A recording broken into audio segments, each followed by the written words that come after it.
Muy bien. Vamos a ver la prueba de independencia. ¿Qué es lo que se busca con esta prueba? Con esta prueba. Se busca determinar si entre dos variables existe algún tipo de relación o son totalmente independientes las dos variables análisis de estudio. Por ejemplo, creo que este ejercicio que vamos a realizar nos permite visualizar, sobre todo, entender a la prueba, porque el procedimiento es bastante sencillo, sobre todo entender para qué se aplica. Eso sobre todo porque como estamos yendo a una muy buena velocidad en el avance, vamos a tener unas clases que vamos a aplicar el SPS y estas pruebas las vamos a realizar también en el programa. Voy a seguir admitiendo a sus compañeros que siguen ingresando. Ya. Fíjense, dice lo siguiente. Según los datos obtenidos en la evaluación académica realizada por los estudiantes al final de cada semestre hacia los docentes, se obtuvieron los siguientes resultados cuando se realiza la apreciación obtenida por los estudiantes y la categoría a la cual pertenece el docente. Verificar si estas dos variables mencionadas son independientes entre sí, es decir, que no tienen relación entre sí. Eso es el 5% de significación. Bueno, cuando decimos categoría de docente, un poquito para que conozcan ustedes este tema a qué se refiere, cuando un docente ingresa nuevo en la universidad, ingresamos, en mi caso, por ejemplo, que me entiendan, ingresamos en la categoría de interinos. A veces podemos estar 1, 2, 3 años como interinos y uno da un examen de competencia para las materias y se vuelve y nos vamos a la categoría adjunto. Después de 2 años nos presentamos a una evaluación en cuanto se califica las capacitaciones y un montón de requisitos académicos. Después de 2 años de estar en adjunto podemos irnos asociados. Y obviamente por la experiencia docente, esos 2 años de docencia también es un puntaje para poder llegar al puntaje mínimo para poder pasar a la siguiente categoría. De asociado hay que esperar otros 2 años para irnos a la categoría titular, ¿no? Y obviamente tratar de llegar con cursos, si uno ha hecho otra maestría y la experiencia, etcétera, etcétera, cumpliendo los requisitos académicos para irnos a la categoría titular A. De la titular A a la titular B son 5 años. 5 años que debemos esperar para irnos. Es que me estoy equivocando. De asociado a titular A también son 5 años, y de titular A a titular B también son 5 años, y de titular B a la titular C también son 5 años. Obviamente uno cumple el tiempo y se somete a una evaluación en cuanto al puntaje. A veces uno llega al puntaje mínimo para poder pasar a la siguiente categoría. Y el hecho de subir de categoría, pues sale a través de una resolución de la Comisión Académica del ICU, que es la que avala para cada uno de los docentes que se postula para poder subir de categoría, ¿no? Nosotros, gracias a Dios, estamos ya en la titular B, ¿no? Por suerte hemos ido subiendo sin problema. Pero entonces, ¿qué significa cada una de estas categorías? Hay experiencia en el docente, obviamente, ¿no? Entonces, esa experiencia del docente queremos ver si realmente el hecho de que ese docente tenga más o menos experiencia está influyendo en la calificación que el estudiante le está dando a un grupo de docentes, ¿no? Entonces, queremos saber si de repente esa excelencia se está verificando también con la experiencia docente, o las calificaciones. De repente hay docentes internos que eran todos excelentes. Entonces, ¿qué quiere decir eso? Que la calificación que ustedes le están dando a los docentes en cuanto a la asimilación o la evaluación académica que le realizan al docente está siendo influenciada, aunque ustedes no lo sepan, está siendo influenciada por la categoría y la experiencia docente. ¿Por qué digo influenciada sin que ustedes se den cuenta? Bueno, se supone, pero podría ser que no, es lo que vamos a demostrar ahora, que el docente, mientras más años de experiencia tiene, pues tiene más experiencia, trata incorpora nuevos métodos de enseñanza, incorpora tal vez una mejor explicación, etcétera, y que ustedes eso lo están percibiendo y obviamente le están dando una mejor calificación sin darse cuenta que es debido a la experiencia docente, etcétera, etcétera. ¿No? Entonces, lo que queremos ver si efectivamente esa experiencia docente reflejada en la categoría docente tiene algo que ver o está relacionada a la calificación que usted le ha dado. De repente no, no hay ninguna relación entre las notas o la calificación que usted le asigna al docente y la experiencia o la categoría a la cual pertenece el docente. Queremos ver, en base a estos datos muestrales, se han hecho encuestas o se han recogido los datos de las evaluaciones académicas que ustedes realizan para plantearnos esta hipótesis y ver si existe relación o no. De existir relación, ¿qué pudiéramos decir?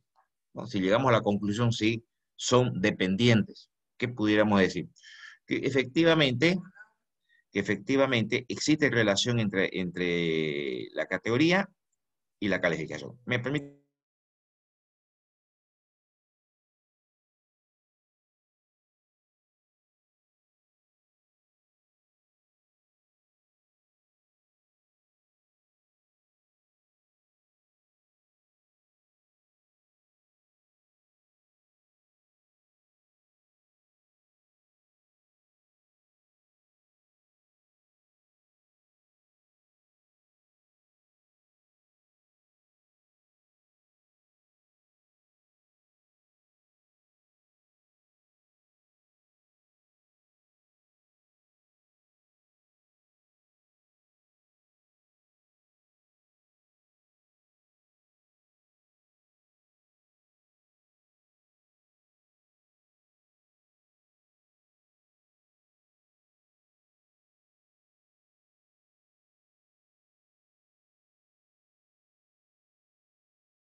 Bien, mil disculpas, chicos, que era una llamada de emergencia que tenía, que estaba esperando y bueno, pensé que iba a ser después de las 10. Ya, entonces, les decía, volviendo a la temática, ¿no? Volviendo a la temática, que lo que buscamos es saber si esta calificación, igual, y estoy siendo reiterativo en la interpretación, porque como les digo, el procedimiento es bastante sencillo, lo que interesa aquí es la interpretación, ¿no? Y saber para qué estamos haciendo esta prueba. Esta prueba es muy importante, sobre todo cuando ustedes empiezan a hacer sus trabajos de investigaciones, de tesis, y si se van a terminar haciendo esta prueba de ver la dependencia o la independencia de dos variables. Entonces quiero saber si la calificación que ustedes, bueno, digo ustedes, ¿no? los alumnos que han sido sometidos los datos que se han extraído de esas calificaciones han sido influenciadas, aunque ustedes no sepan, ¿no? Tal vez por la experiencia docente, de repente eso ha permitido que ustedes generen una mayor calificación. Entonces nos planteamos nuestras hipótesis. Como hipótesis nula, que las variables son independientes entre sí, y el hecho de decir independiente, ¿qué significa? Que no tienen relación las dos variables. Y H1, que sería la prueba de la variable, la hipótesis alternativa, que las variables no son independientes. ¿Eso qué significaría? Que sí existe relación, que sí están relacionadas las dos variables entre sí. Muy bien.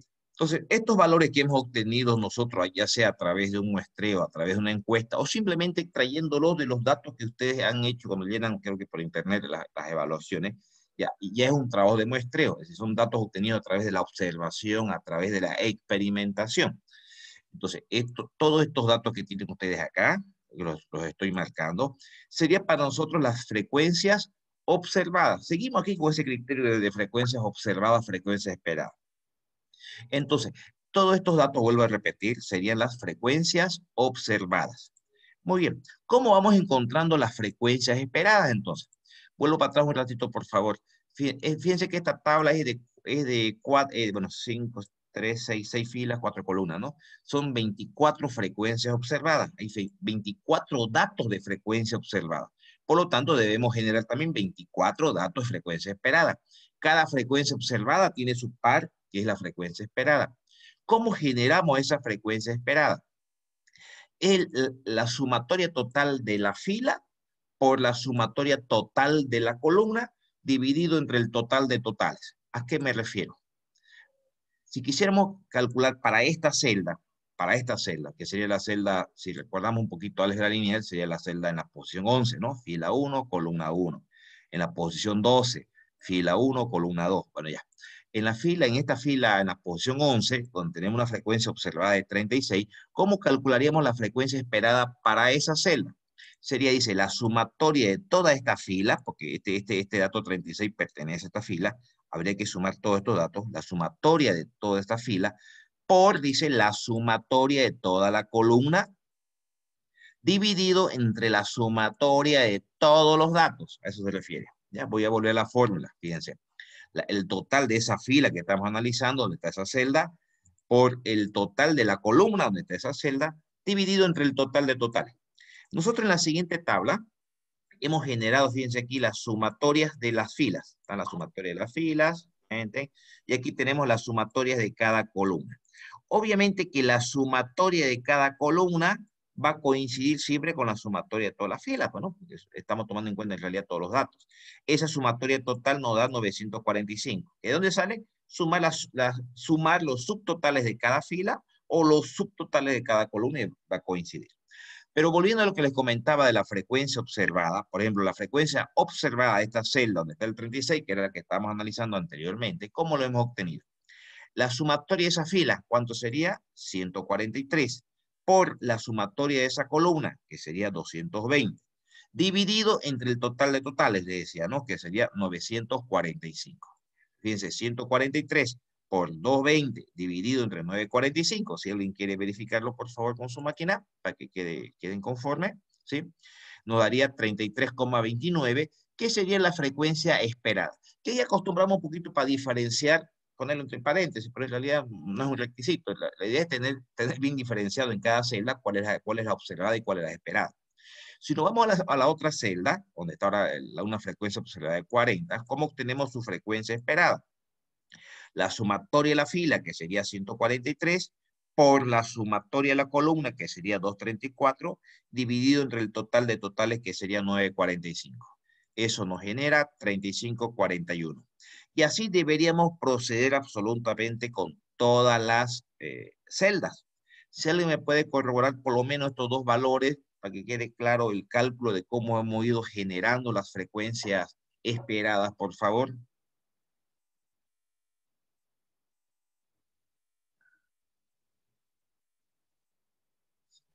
¿Alguien podría Sí, ayudarnos con sabe eso? eso. ¿Sí? Ok.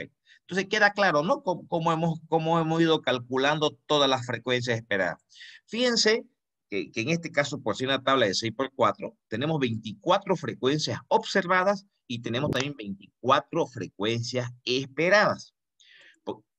Ahora, si de repente, que no es muy común, si de repente alguna frecuencia esperada, estoy hablando de la esperada, si alguna frecuencia esperada fuera menor a 5, nos tocaría fusionar dos filas, ¿no? Por decir, si acá en vez de 31 fuera un 5,1, pues en una sola categoría ponemos titular B-C y vamos y sumamos, es decir, estas dos filas se volverían una sola si es que alguna de las frecuencias esperadas, estoy hablando de las esperadas, recuerden que las frecuencias esperadas siempre deben ser mayor o igual a 5.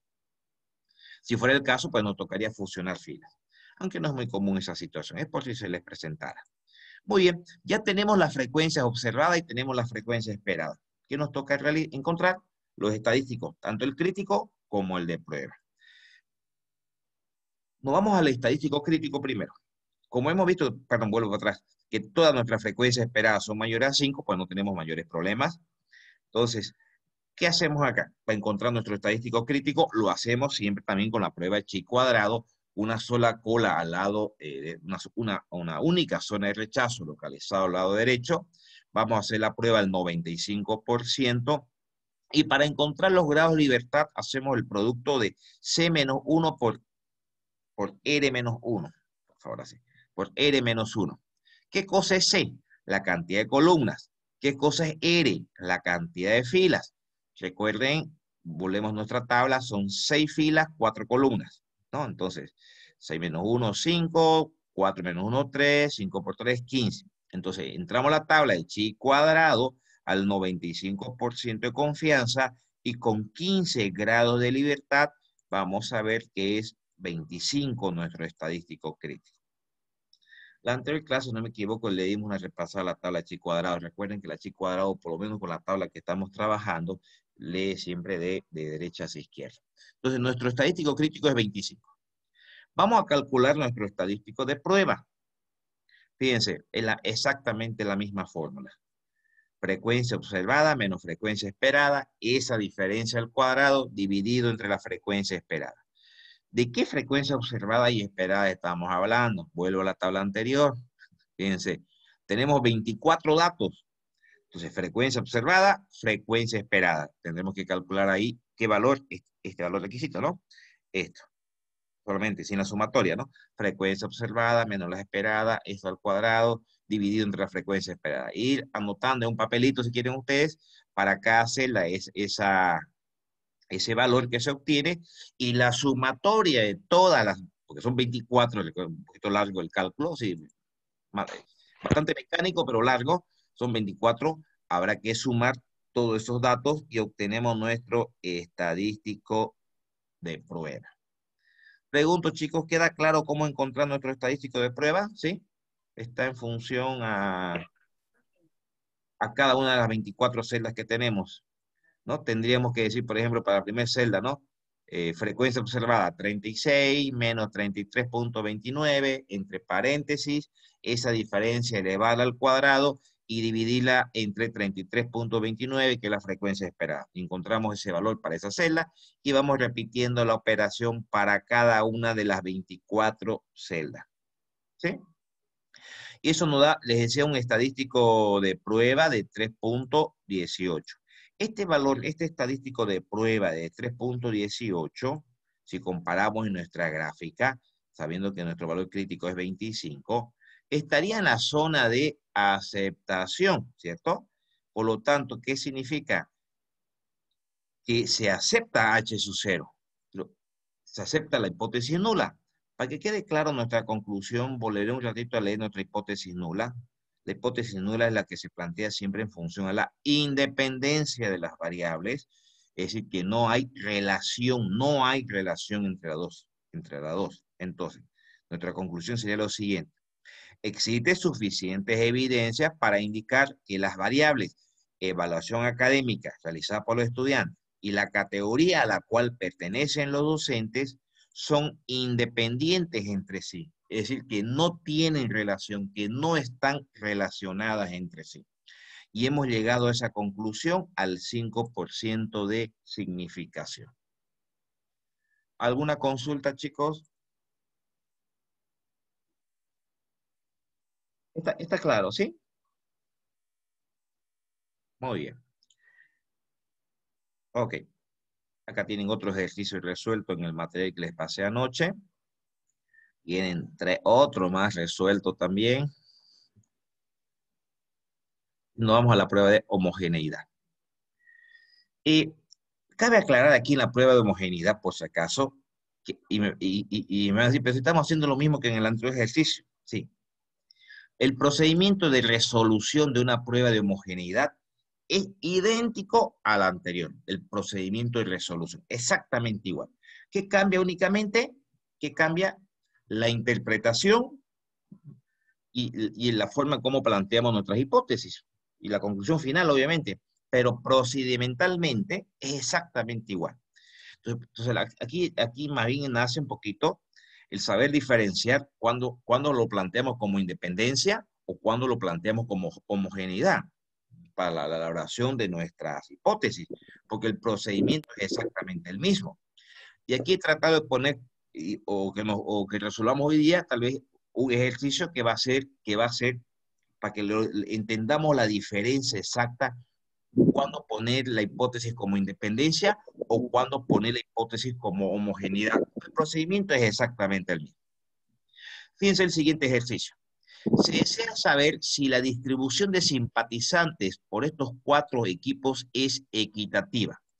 Aquí le puse a propósito la palabra equitativa, porque a veces se usa la palabra equitativa en realidad, o la palabra homogénea también. Si es homogénea o si es equitativa. La distribución de los simpatizantes de estos 4 equipos de fútbol en los departamentos del eje central. Para ello se hace un levantamiento de datos a través de una encuesta y obteniendo los siguientes resultados. A ver, muy aparte del grado de simpatía que pueda tener uno u otro equipo a nivel nacional, para que ustedes me entiendan, para que no nos peleemos por el fútbol, voy a usar otro equipo, chicos, ¿ya? Hablamos de Wisterman, espero que no vean ni un Wistermanista en el grupo.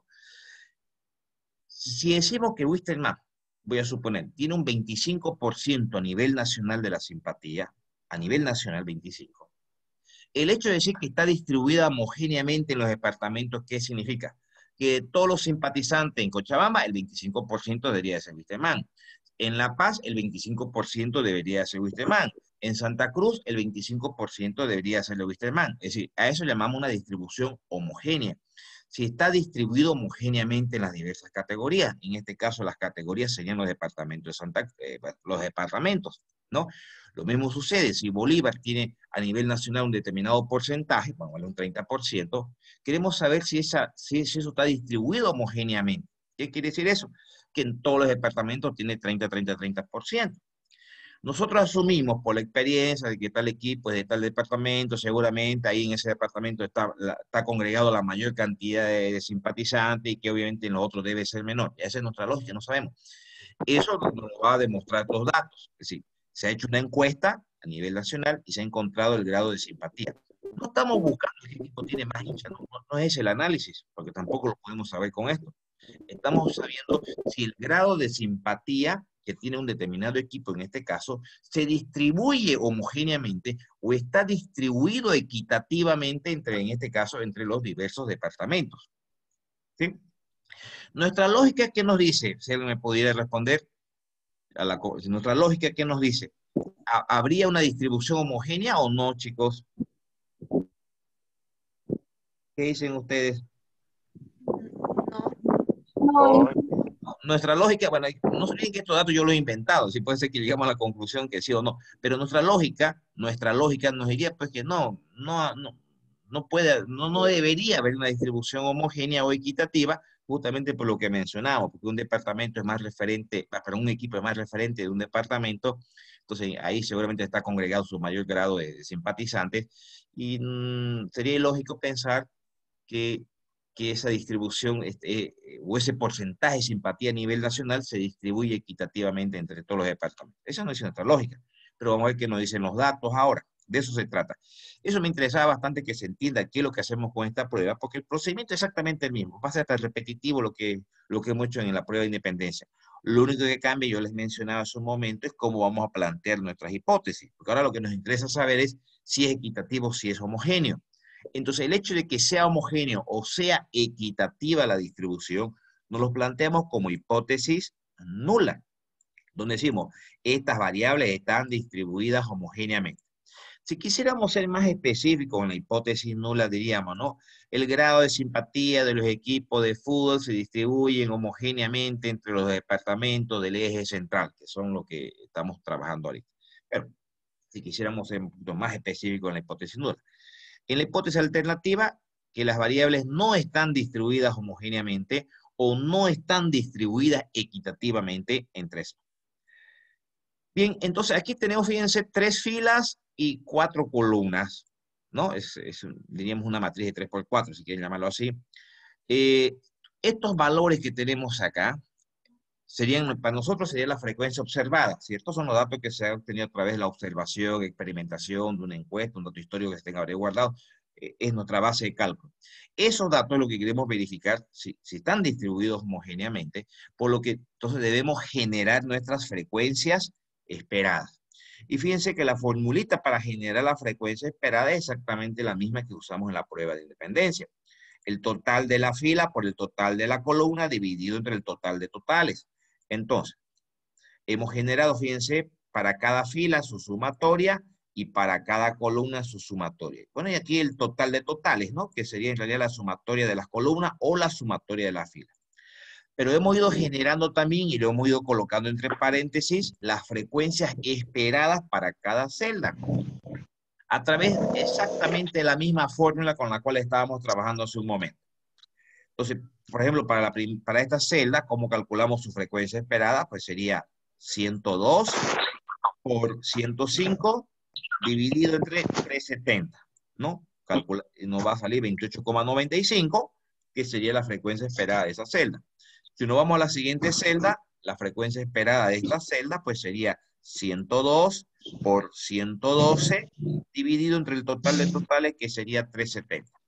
Y de esa manera vamos nosotros encontrando, fíjense, encontrando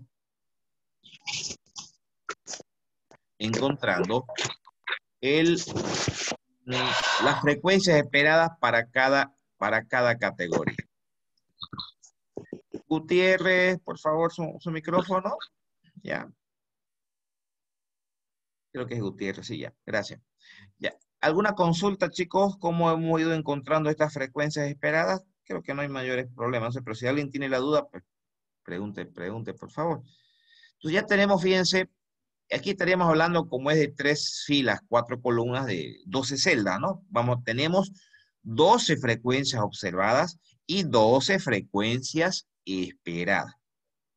De la misma manera, chicos, si hubiera alguna frecuencia esperada menor a 5, eso nos obliga a fusionar filas de manera a asegurarnos que todas nuestras frecuencias esperadas fueran mayor a 5. Muy bien, no es el caso.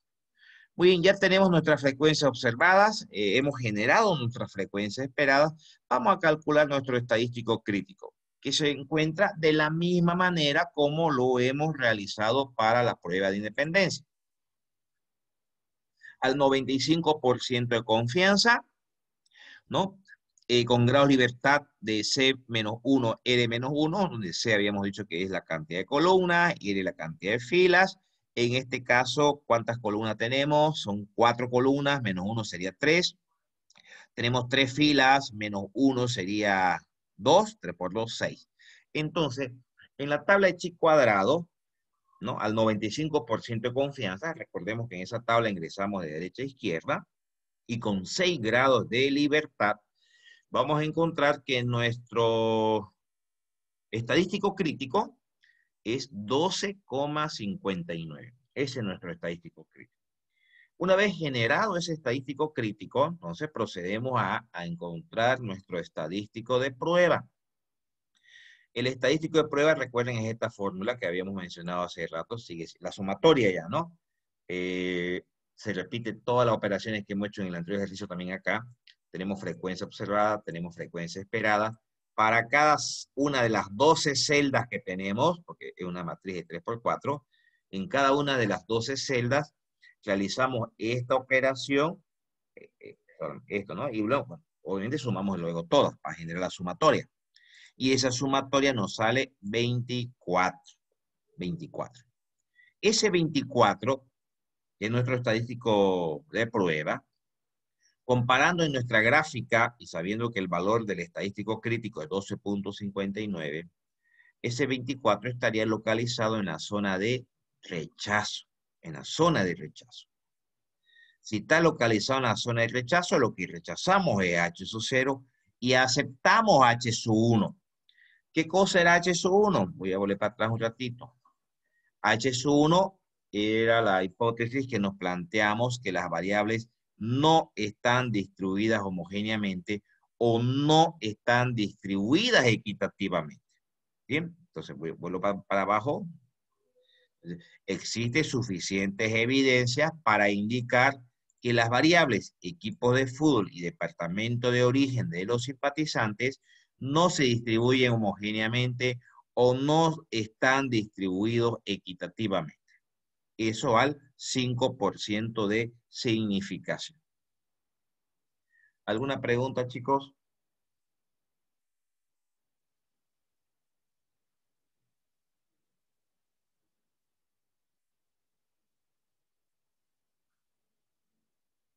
Está claro, ¿sí?